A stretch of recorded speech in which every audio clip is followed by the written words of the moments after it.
नमस्कार श्रोते हो. दीपक रेगे कथाकथन चॅनलवर तुम्हा सगळ्यांचं मनापासून स्वागत. श्रोते हो, तुम्ही ऐकताय अभय बापट लिखित सायलेन्स प्लीज ही कादंबरी आणि आज भाग 3. दुसऱ्या दिवशी सकाळी पाणिनीला घड्याळाच्या गजराच्या वेळेच्या आधीच जाग आली, ती सुषुप्तीने दारावर टकटक केल्यामुळे. पाणिनीने दार उघडलं. मी तुम्हाला सांगायला आली आहे की काल आपण विहंगच्या खोलीतनं बाहेर पडलो तेव्हा मी बाहेरनं लावलेलं कुलूप आत्ता उघडलेलं आहे. तुमच्याबरोबर माझ्यासाठी तुम्ही कॉफी मागवाल? अगं, तू तुमच्या आचार्याला का नाही सांगत? मला का सांगतेस? नाही नाही, अहो, कोणाला कळता कामा नये ना, मी खांडव्याला गेलेली नाही आहे ते. ठीक आहे. विहंग उठलाय? हो, लवकरच उठलाय. प्रवासाची तयारी करतोय, सुषुप्ती म्हणाली आणि पटकन निघूनही गेली. पटवर्धनला विहंग जिन्यात दिसला. कशी काय झाली झोप? मला खूप आनंद झाला तुम्ही मला निरोप द्यायला इथवर आलात. तळमजल्यावर सर्वांच्या नाश्त्याची सोय करण्यात आली होती. विहंग पाणिनी पटवर्धनला घेऊन खाली आला. लीना माइंडकर सुद्धा खाली आली. तिने विहंगशी हस्तांदोलन केलं. कसा आहेस विहंग? झोप छान झालेली दिसतीये. मस्त. पटवर्धनच्या इथे असण्यामुळे खूप आत्मविश्वास आल्यासारखं वाटतंय.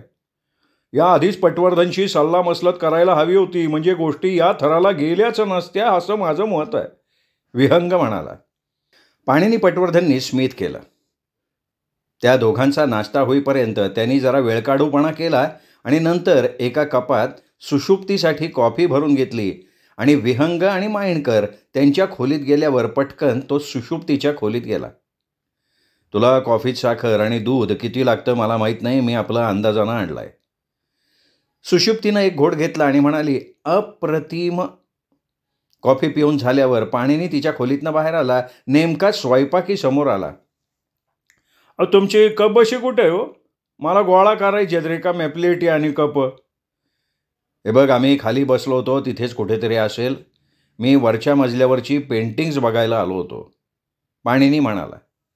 त्यांनी त्याला विचारलं, तुझं नाव काय? मी बल्लव भौमिचारी. तू स्वयंपाकी आणि ड्रायव्हर अशी दोन्ही कामं करतो का? हा सर. कुठली गाडी आहे रे विहंगची? इम्पाला आहे. जुनं मॉडेल आहे, पण गाडी सुंदर आहे. तुम्ही स्वतः गाडी चालवणार असं कळलं. हो, निघायला हवं. गाडी काढ बरं बाहेर. तेवढ्यात नवीन जोडपं आपापल्या सुटकेसेस घेऊन खाली आलं. पाणिनी त्यांच्याबरोबर घराबाहेर आला. भौमिचारीनं गाडी बाहेर काढून दिली. पाणिनी ड्रायव्हिंग सीटवर बसला. विहंग आणि लीना माइंडकर दोघंही गाडीत बसले. हवाईच्या सरकारी कार्यालयात जाऊन आम्ही लग्न करण्यासाठी तयार राहायचं, बरोबर आहे? विहंगनं खात्री करून घेण्यासाठी विचारलं. बरोबर आहे. कोर्टानं डिक्री दिली रे दिली की मी फोन करीन. माझा फोन येताच तुम्ही विवाहाची नोंदणी करून टाका. नंतर तुम्ही तिथल्या हिल विंड हॉटेलमध्ये मुक्काम करा. माझ्याकडून संध्याकाळी 6 वाजेपर्यंत तुम्हाला फोन आला नाही तर सरळ हनीमूनला निघून जा. फक्त कुठे जाणार आहात हे तुम्ही मला सांगून जा. तुम्ही मरुदगणवर दावा ठोकणार आहात ना? हां, काही विशिष्ट कारणास्तव मी सिहोर शहरात दावा लावणार आहे. त्याला तुम्ही कळवणार आहात ना की आता आपल्याला त्याच्याशी कुठलीही तडजोड करायची नाही म्हणून? ते सगळं माझ्यावर सोपव आणि आता मजा करून या, पाणिनी म्हणाला. विहंग आणि त्याच्या भावी पत्नीला विमानतळावर सोडून पाणिनी पुन्हा सुषुप्तीच्या घरी तिच्या खोलीत आला. तिने पाणिनीकडनं सर्व इत्थंभूत माहिती काढून घेतली. तू काय केलंस? पाणिनी म्हणाला. मी भुकेने व्याकुळ झाले होते, त्यामुळे मी हळूचकन मागच्या दारानं घराबाहेर पडले, टॅक्सी केली, बाहेर जाऊन हॉटेलमध्ये मस्त खाऊन आले. येताना मात्र लपत छपत न येता राजमार्गानं आले आणि सांगून टाकलं सगळ्यांना की मी खांडव्यावरनं बसने आत्ताच आले म्हणून. तुमच्या त्या बल्लवाने मला पकडण्याचा प्रयत्न केला बरं का. माझा कॉफीचा रिकामा कप त्याला हवा होता, म्हणून अचानक तो तुझ्या खोलीपाशी आला तेव्हा मी बाहेर पडताना दिसलो. मी काहीतरी थातूरमातूर कारण सांगितलं, त्याला लावलं वाटेला. माझ्या खोलीत आहे कप तो. आपण खाली जाऊ, कुठल्या तरी टेबलवर ठेवून देऊ तो कप. मला स्वतःला एखादा गुन्हेगार असल्यासारखं वाटतंय. तुमच्यासारखे फौजदारी वकील आपल्या आशिलाला त्याच्या स्वतःच्याही नकळत गूढ बनवतात का काय? सुषुप्ती हसत हसत म्हणाली, कारस्थानं तू करतीयस, माझ्यावर तो आरोप करू नकोस. तुझ्याच ग्रहताऱ्यांनी तुला सुचवलंय ना की मामासाठी आडनावात 5 अक्षरं असलेला वकील नेम म्हणून. पाणिनी म्हणाला आणि दोघंही खाली गेले. थोडा वेळ अशाच गप्पा मारत बसले. तिने तिच्या खोलीतून आणलेला पटवर्धनचा कॉफीचा कप टेबलवर ठेवला. तेवढ्यात बल्लव भौमिचारी त्यांच्या दिशेनंच येताना दिसला. काहीतरी विशिष्ट हेतूनं तो इथं येतोय असं वाटतंय बरं का मला, पाणिनी म्हणाला. त्याला कळता कामा नये पटवर्धन, मी काल इथे होते म्हणून. मला टेबलाचा ड्रावर उघडता येत नाही हो, लाक आहे त्याला, बल्लव त्यांच्याकडे येता येता म्हणाला. सगळीकडे शोधलीस का तू किल्ली? सुषुप्तीनं विचारलं. हा ना, कुठंच नाही ना.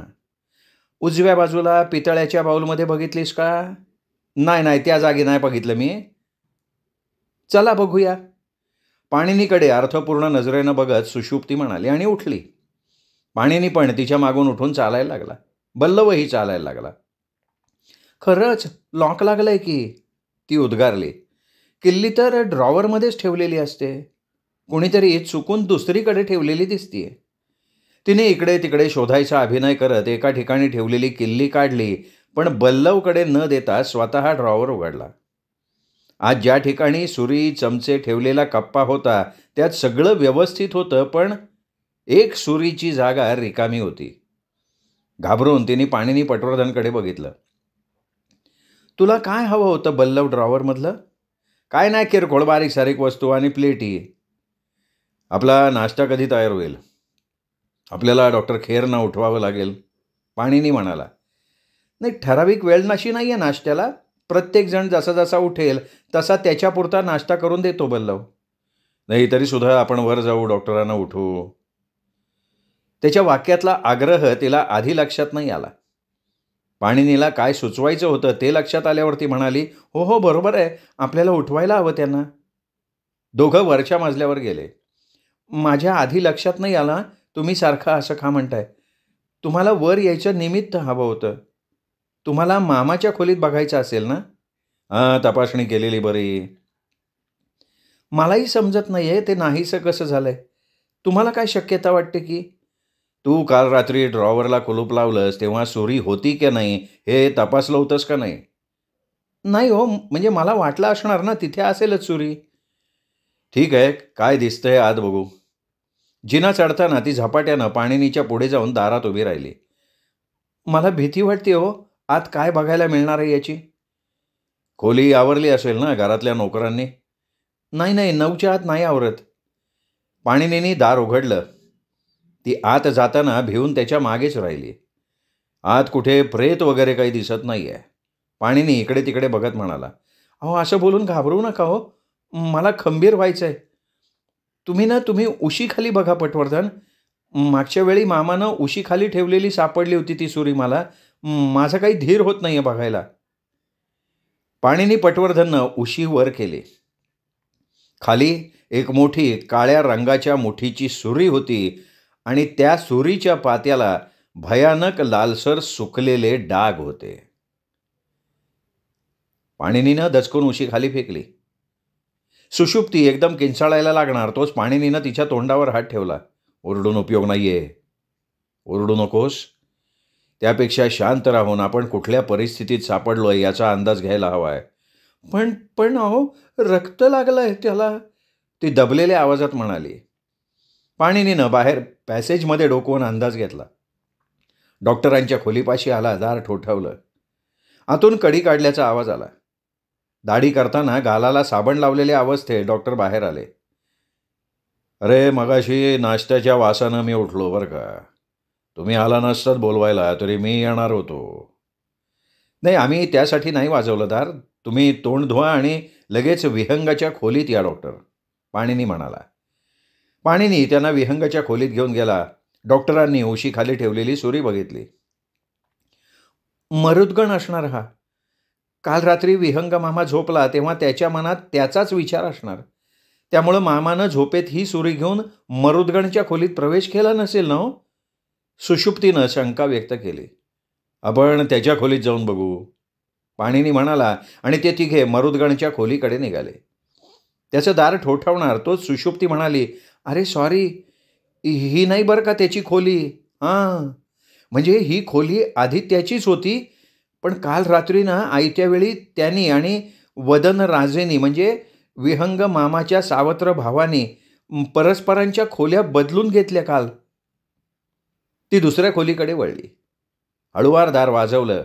आतून काही प्रतिसाद आला नाही. तिने पाणिनीकडे बघत दाराची मूठ फिरवण्यासाठी हात पुढे केला.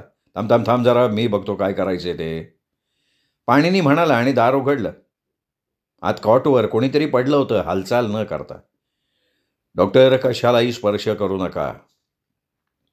सुषुप्ती पाणिनीच्या जवळ आली. आपल्या हातानं त्याचा दंड धरून थरथरत उभी राहिली. पाणिनीने कॉटवर पडलेल्या व्यक्तीचं खाली वाकून निरीक्षण केलं. तो मरुद्गण होता. पाणिनीनं नाडी बघण्यासाठी त्याचा हात हातात घेतला. तो उठून बसला. "काय भानगड काय? हां, इथे काय जमलाय तुम्ही सगळे?" "अरे, आम्ही तुला नाश्त्याला बोलवायला आलोय." "अरे, ही काय पद्धत आहे का? ही पद्धत आहे? आणि माझ्या खाजगी खोलीत कसे काय घुसता हो तुम्ही?" मरुद्गण चिडून म्हणाला. "त्या हलकट विहंगनं सांगितलं असेल तुम्हाला माझं डॉक्युमेंट चोरायला. तो स्वतःला मोठ्या उमद्या मनाचा असं दाखवतो, पण नालायक आहे तो. आणि मिसेस वीरभद्रना काय म्हणशील रे तू? त्याही नालायक आहेत का?" पाणिनीने त्याला विचारलं आणि मरुद्गणचा चेहरा खाडकन पडला. "अच्छा, म्हणजे तुम्हाला माहिती झालंय तर तिच्याबद्दल." "हो, कळलंय आम्हाला. म्हणून तुम्ही मला भेटायला आलाय का?" "अरे, उलट आम्ही तुला नाश्त्याला बोलवायला आलोय." "हे बघा, तुम्हाला त्या बाईबद्दल ज्यानं काही सांगितलंय त्यावर विश्वास ठेवू नका. लक्षात ठेवा, नाण्याला 2 बाजू असतात." पाणिनी त्याला उत्तर देत बसला नाही. नाश्त्याला खाली घेऊन गेला. "ही वीरभद्रची काय भानगड आहे?" सुषुप्तीनं पाणिनीला विचारलं. "त्याला नमवण्याचं ते एक हत्यार आहे. आता तो पाळीव कुत्र्यासारखं माझं ऐकेल." "पण त्याचा विहंग मामावर?" "ते जाऊ दे ना. आता आपण इथली माणसांची संख्या मोजून घेऊ." "म्हणजे?" सुषुप्तीनं शंका व्यक्त केली. "म्हणजे इथून अजून कोणी निघून तर गेलं नाही ना, ते तपासू. इथे कोण कोण राहतं?" एका दाराकडे निर्देश करत पाणिनीने विचारलं. "त्या दाराच्या आतल्या खोलीत दुर्वास." पाणिनीनं दारावर टकटक केली. "कोण आहे?" आतून आवाज आला. पाणिनी डॉक्टर खेरकडे बघून हसून म्हणाला, "कायदा शिकल्याचा रुबाब बघा. मी तुमचं दार वाजवलं तेव्हा तुम्ही ते उघडलं. आणि या ॲडव्होकेट दुर्वासचं दार वाजवलं तर आतून खेकसल्यासारखं विचारतोय कोण आहे म्हणून. अरे, कदाचित तो बाहेर यायच्या अवस्थेत नसेल." डॉक्टर म्हणाले. तेवढ्यात दुर्वास पूर्ण अद्ययावत पोशाखात सुटाबुटात बाहेर आलाय. "काय हवंय तुम्हाला?" "नाही, नाश्त्यासाठी निमंत्रण देतोय."